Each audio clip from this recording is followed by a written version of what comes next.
Bien, en el Senado pueden suceder tres cosas hasta dentro del arco de posibilidades. Que se rechace, que se apruebe como viene o que se apruebe con modificaciones. La del medio es la más difícil. Sí, bueno, la más probable. Que se rechace no se trata más en el año. Si se aprueba directo, ¿no es cierto? Es ley, se sanciona, es ley, pasa a promulgación. Y si se hacen modificaciones hay que tener en cuenta... ¿Qué es lo más probable? Eso, sí, casi seguro. En términos de probabilidades. Hay que tener en cuenta las mayorías con que se sanciona las divergencias o los cambios para ver en el proceso de vuelta a ver por la Cámara de Origen, o sea, la Cámara de Diputados, las mayorías necesarias para insistir en la sanción original o no.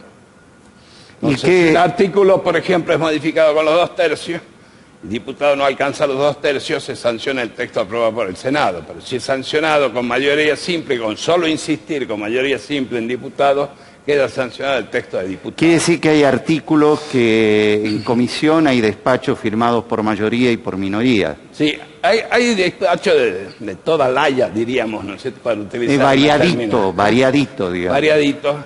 Y los puntos que hacían a la negociación, por ejemplo, las provincias patagónicas, ponían mucho énfasis en el tema del impuesto a las ganancias, porque en esa zona los ingresos son mayores. De aquellos que argumentan sostener el impuesto a las ganancias, 1.800.000 para solteros y 2 millones para casados, dicen, no, pero pará, la provincia patagónica está bien, ganan más, van a tributar más, pero también son las que tienen los subsidios a las distintas tarifas, al combustible y una serie de beneficios, ¿cierto?, para compensar ese mayor costo de vida. Entonces es justo que tengamos los mismos mínimos no imponibles, las mismas deducciones. Entonces, en esos ámbitos se discutía por ahí, y existen otras provincias que tenían otros reclamos, que seguramente han sido objeto de acuerdos, de conversaciones, de las que surgieron los dictámenes, la existencia de un dictamen de mayoría. Viendo los actores que suscriben ese dictamen, uno puede inferir, puede haber votos para aprobar en general, y después en particular se dará la negociación. Entonces, bueno, estamos a la espera. La sesión va a ser el día miércoles y esperamos que vuelva a diputado. Nosotros claro, esa es la mayor probabilidad, que vuelva a volver a diputados con modificaciones. ¿Y ustedes qué van a hacer? Y en principio insistir en el texto original. Eso el bloque de la Libertad Avanza.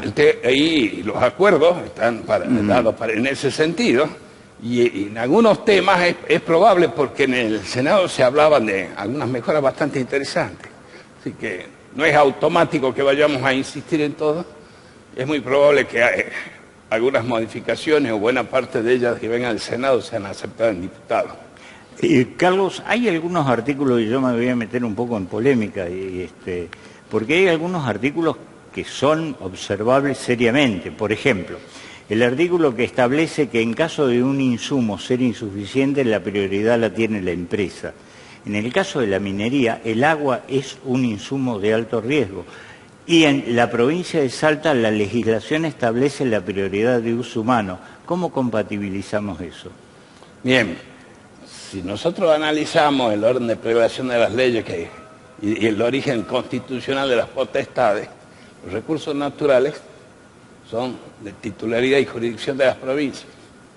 Entonces, desde mi punto de vista, tiene prioridad la ley provincial, porque la disposición del recurso natural corresponde a la provincia de acuerdo a una ley marco que se vaya a dictar.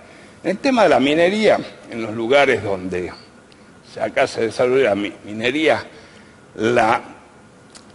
el conflicto que puede haber entre el uso industrial o el uso productivo y el uso para abastecer a las poblaciones no se da. La población es pequeña, y la cantidad de agua que se puede llegar a utilizar en la minería no pondría en principio en peligro el abastecimiento de las poblaciones. Ojo que el litio es por evaporación, sí. Se acelera mucho el proceso de agua, ¿no? Sí.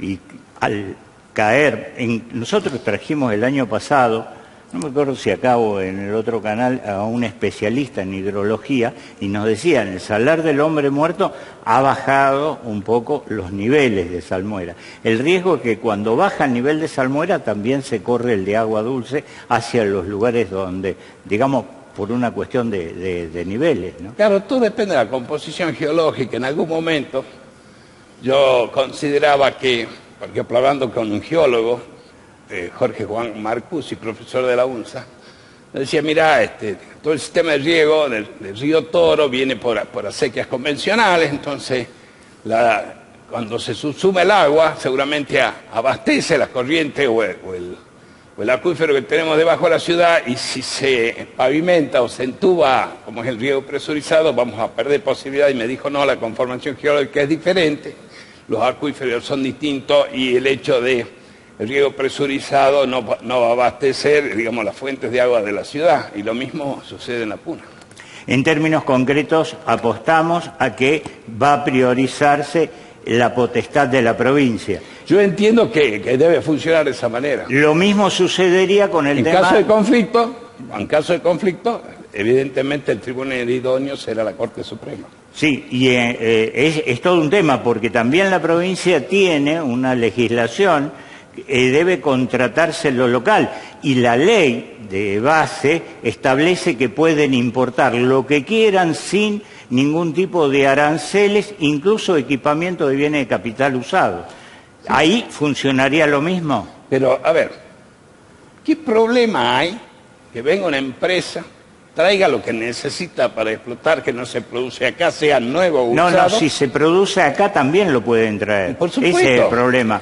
Es que uno, cuando toma este tipo de decisiones, no puede ser muy cerrado. El hecho de obligar a comprar en Salta, cualquiera sea su precio, realmente es una barbaridad. Nadie va a venir a invertir a Salta porque tengo que pagar el costo salteño.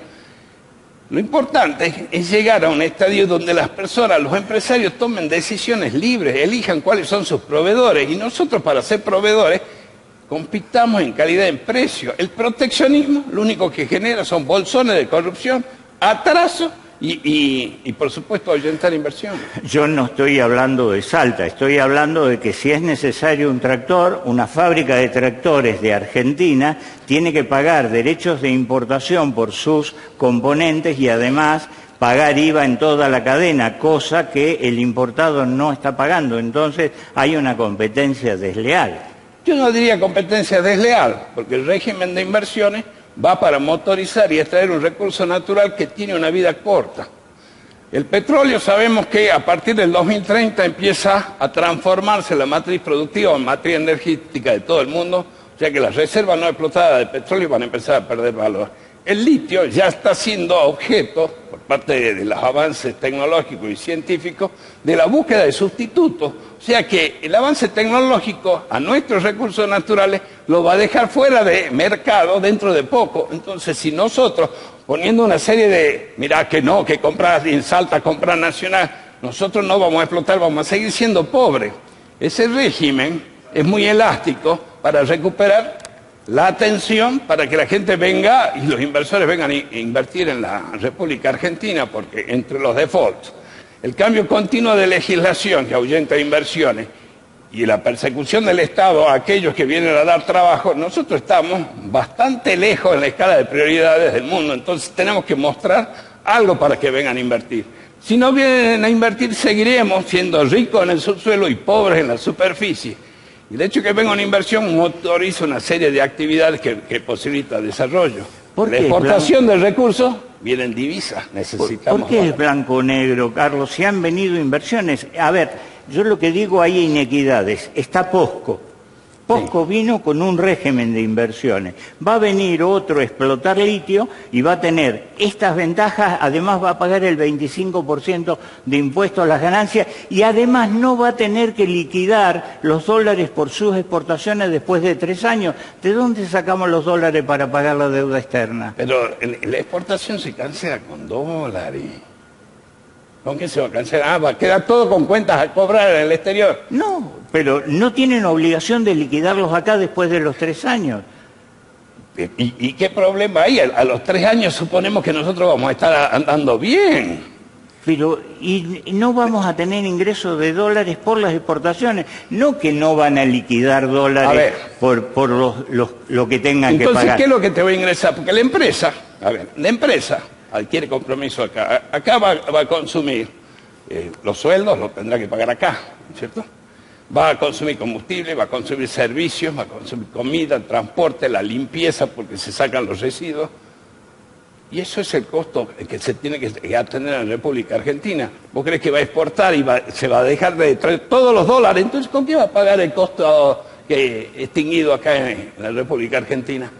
¿De dónde va a sacar? ¿Va a agarrar maquinita? No tiene maquinita. Necesariamente, para cubrir sus costos, tendrá que traer dólares. Y lo que quedará afuera será su renta. Ajá.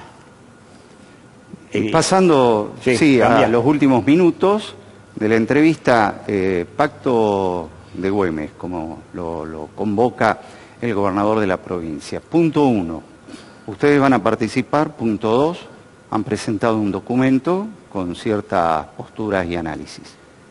Bien, nosotros consideramos que esta cuestión del Pacto de Güemes se va a transformar en un pacto endogámico dentro del saencismo.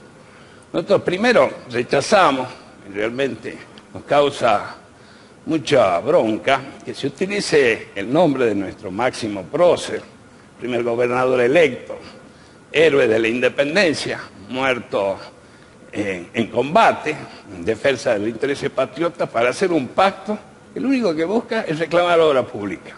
Ya lo dijo el presidente Milei, se suspende la obra pública porque en la obra pública hay choreo, hay corrupción. Está bien. En cuanto a la obra pública, tiene 3 estadios, ¿no es cierto? La que está licitada para terminarse, la que está en medio y la que no se empezó. La que no se empezó no se va a empezar. La que está para terminarse al cabo del año 2024, donde se alcancen los estándares y las previsiones para estabilizar la economía del país, van a ser terminadas dentro de lo posible por recursos estatales. Y la que está en el medio, se buscará una salida intermedia para hacer participar a la empresa privada con financiación de las provincias. El listado de obras que pone el gobernador son obras que él ha gestionado y que ha publicitado y que ha firmado documentos a partir de la asunción de Alberto Fernández, como que ya estaban las obras, y las obras no estuvieron. Esas obras formaron parte de su plataforma y campaña electoral del año 2023 y hoy las obras no están. Desde que soy diputado nacional, debo haber presentado 800 proyectos, he participado con la firma en 800 proyectos, de los cuales míos propios son algo así de 120, y de esos mínimo, son 50 que se refieren a las obras que están puestas en ese listado por el gobernador. Para yo defender el interior salteño y pedir el auxilio del Estado Nacional en la realización de obras públicas que hacen la infraestructura del interior salteño, no necesito firmar ningún pacto. Si nosotros vamos a firmar un pacto, tiene que haber una comunión de intereses y una visión. Y lo primero para poder llegar a acordar es establecer lo que nosotros consideramos que hay la corrección a una deficiencia grave, la deficiencia institucional. Desde eliminar el voto electrónico, que no solo es caro, sino que ya por el pronunciamiento de la justicia de la Ciudad Autónoma de Buenos Aires ha sido dejado de lado por fraudulento, pasando por la auditoría en manos de la oposición, pasando por aumentar la coparticipación, un plan maestro de agua potable, un plan maestro de desarrollo del norte argentino, establecer institucionalidad y caminar hacia la construcción de una base donde la democracia y la república estén bien consolidadas. La obra es una cuestión presupuestaria. El gobernador, de acuerdo a la Constitución, es el representante del poder central. Él era un gran gestor, pero ahora resulta que todos los salteños tienen que pedir las obras que debe pedir él y que nosotros los diputados nacionales hemos pedido. Y le debo decir que de esos 50 proyectos o más que he presentado,